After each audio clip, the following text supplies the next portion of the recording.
Alhamdulillah kita dapat bersama pada malam ini, dan satu permulaan yang bagi saya baik, kerana kita bukan saja menerangkan tadi sejak pagi program-program yang dilaksanakan oleh kerajaan negeri, tetapi ada perhimpunan rakyat supaya kita boleh angkat permasalahan rakyat itu dan memaksa pimpinan yang ada untuk dengar.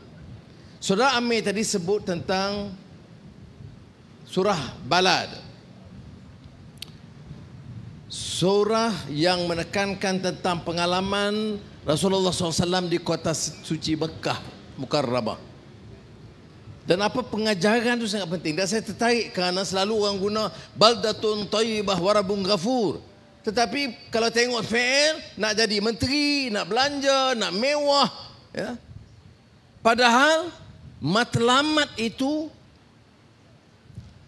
kebajikan, kebahagiaan, keselesaan rakyat. Pimpinan ini macam Perdana Menteri, tukar silih berganti, dasar lebih kurang sama, harga barang naik terus menerus, ayam pun susah nak makan sekarang. Saya makan sotong tadi pun dah mula mahal, sebab kurang keprihatinan, kecanaan kepada rakyat. Jadi kalau kita baca surah ini, pengajaran dia apa? La uqsimu bihadzal balad wa anta hillun bihadzal balad. Maknanya tentang kota suci Mekah ini, Allah memesan kepada Rasulullah SAW tentang keistimewaan kota ini. Tetapi apa pengajaran daripada keistimewaan Mekah ini? Manusia ini dijadikan oleh Allah SWT dan diberikan kekuatan keimanan, ditekankan soal akhlak dan etika pribadi, rumah tangga dan negara. Jadi kalau kita baca Al-Quran tapi tidak memberi kesan dalam cara kita hidup, menteri besar dia kena jaga negeri, wakil rakyat jaga kawasan dia, Perdana Menteri jaga negara. Ini soal tanggungjawab yang harus kita tekankan. Bagaimana mungkin kita angkat darjat atau martabat atau harakat insan itu? Allah menjawab dalam Al-Quran, falaqtahamal aqabah wa ma adraka mal aqabah. Bagaimana boleh manusia biasa macam kita diangkat martabat mereka? Itu satu cabaran kepada kita. Ya, melalui iman, salat, tetapi bagaimana boleh angkat? Dia angkat darjat manusia itu dengan pertamanya fakku raqabah, membebaskan manusia daripada perhambaan, penindasan. Sekarang mana ada hamba, tapi mana yang menjadikan manusia sebagai hamba?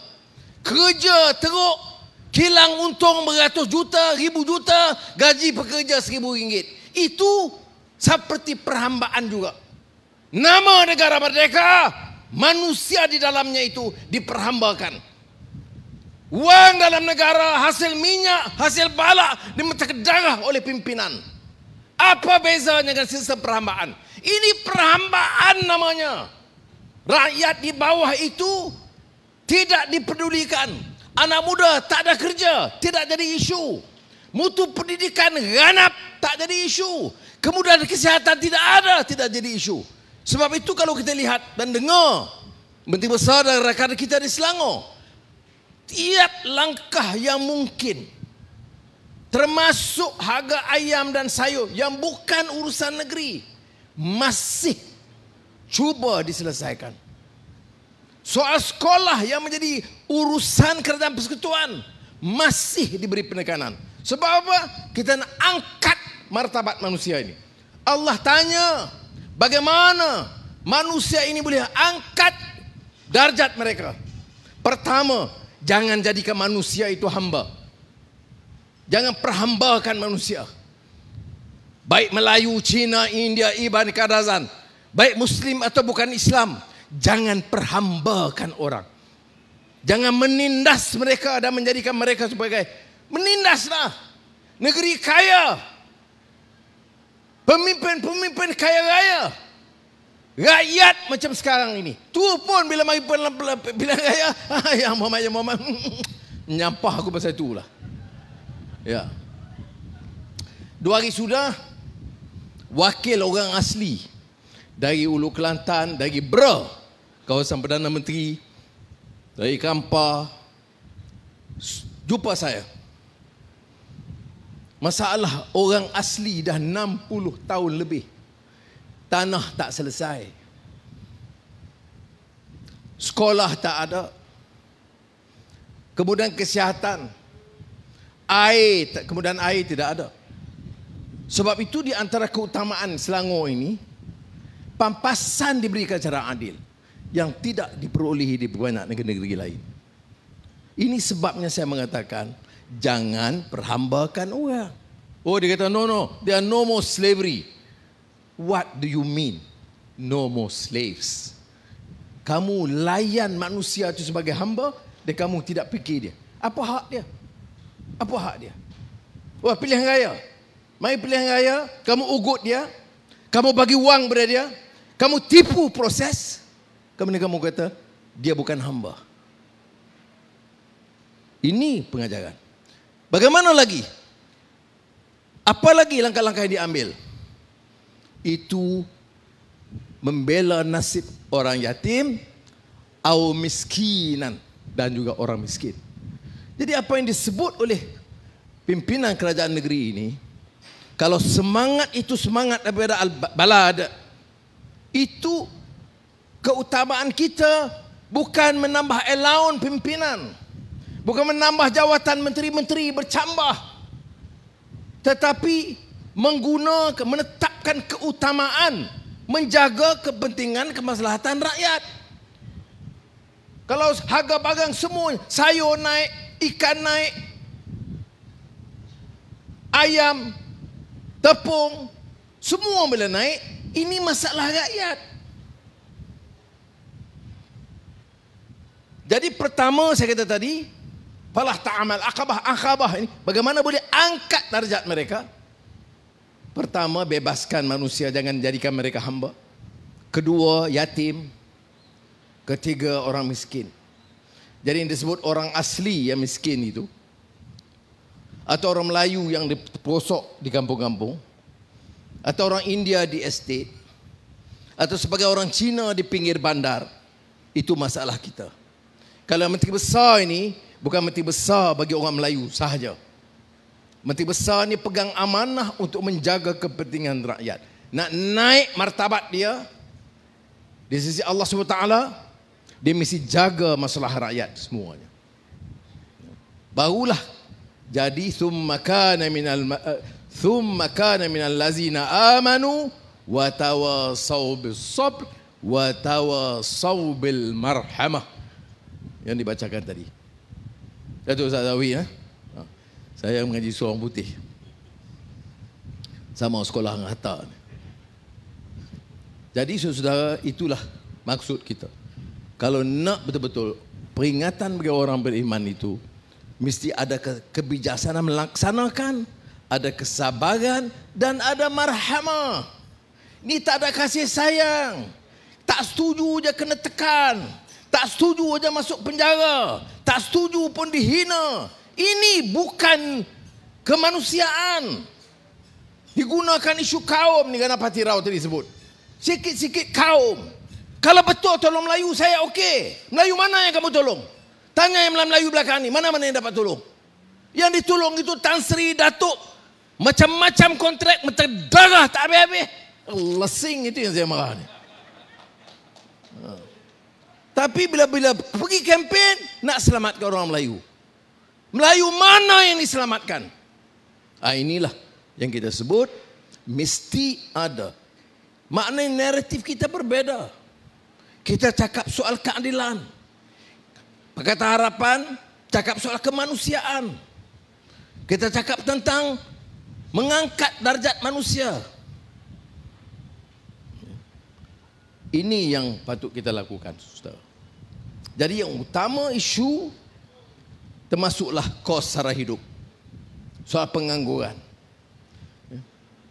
Tak usah dengar propaganda, boleh dengar lah. Tanya Menteri Pendidikan, ya, mutu pendidikan kita di antara terbaik di dunia. Kesihatan kita paling berjaya di dunia. Dia tak bagi tahu PKP kita paling panjang di dunia. Dia tak sebut. Yang penting kita ingat, negeri ini aman, alhamdulillah. Mesti hidup di antara semua kaum. Mesti bela nasib orang yang tertindas, yang miskin. Majoriti siapa? Majoriti Melayu Bumi Putra. Itu yang majoritinya. Kalau kita abaikan ini, kita gagal dalam pentadbiran. Dan di kalangan rakyat, kita mesti angkat supaya kita betul-betul sedar bawa perubahan ini. Moto kita daripada awal reformasi apa? In uridu illal islah mastata. Niat kita, iktikad kita, kerja kita dan amal kita mestilah dengan lakukan sedaya upaya bawa perubahan. Bukan perubahan untuk diri kita. Daripada YB jadi Datuk, daripada Tan Sri jadi Tun. Bukan untuk allowance kita bertambah.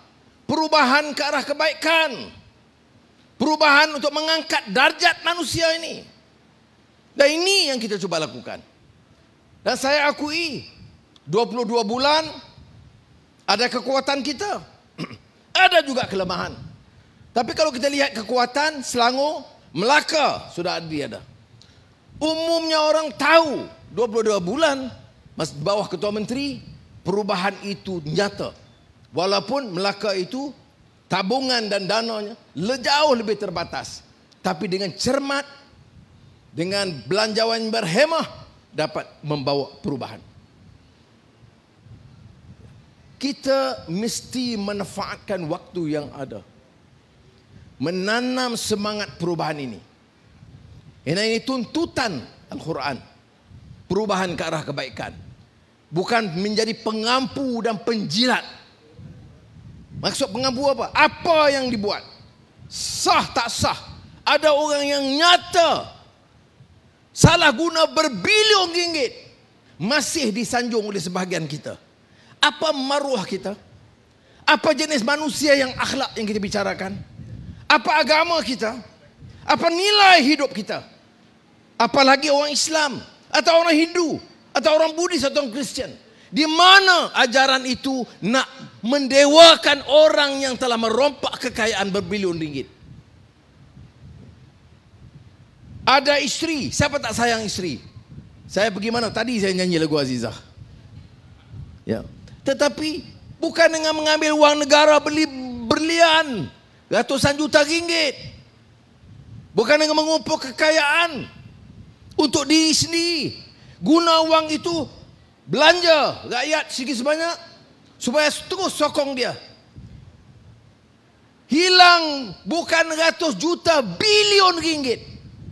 Keluar di mahkamah Malaysia, mahkamah New York, harta di Amerika, harta di London. Masih orang kita belum bangkit untuk membantah.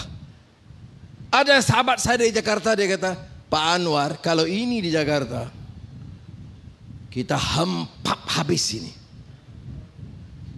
Saya kata, jangan bimbang. Sebab di Morib pun orang Jawa ada juga. Ramai. Ini semangat tu masih ada. Waras wak. Beres ya. InsyaAllah. Kerana dalam menghadapi ini, apa yang disebut oleh Ronggo Warsito, zaman edan ini. Ya, zaman edan. Perompak di Sanjung, itu edan Pak. Ya. Orang yang mencuri, kita kata, oh tak apa. Itu edan. Mengiyakan rasuah, edan. Menindas orang baik, edan. Membiarkan rakyat terlantar, edan. Ya. Dalam menghadapi edan, apa yang disebut oleh pujangga Keraton Yogyakarta, Ronggo Warsito. Dalam menghadapi zaman edan, Haji Boran, eling nan waspada. Kamu faham ke Jawa ya? Dia orang Bugis. Maknanya beringat, bayar, beringat dan waspada. Maknanya beratus tahun dulu pujangga rantau Melayu, orang Jawa dia ingatkan kita. Bila hadapi zaman edan, bila pemerintah itu zalim, ganas, menindas, rakyat itu harus iling dan waspada, beringat dan waspada. Kalau tidak, kena tipu, kena tindas terus menerus. Mudah-mudahan permulaan kesedaran ini di Selangor, di Morit, Snow, terima kasih, membawa suatu semangat baru di kalangan rakyat Selangor, bukan hanya mempertahan, tetapi untuk mengangkat lagi, menambah dukungan. Dan kemudian saya beritahu Saudara Amir dan rakan-rakan, harus bantu jelajah ke negeri-negeri jiran untuk meniupkan semangat dan reformasi itu ke negeri-negeri lain. Reformasi! Lawan tetap, membujur lalu melintang. Assalamualaikum warahmatullahi wabarakatuh.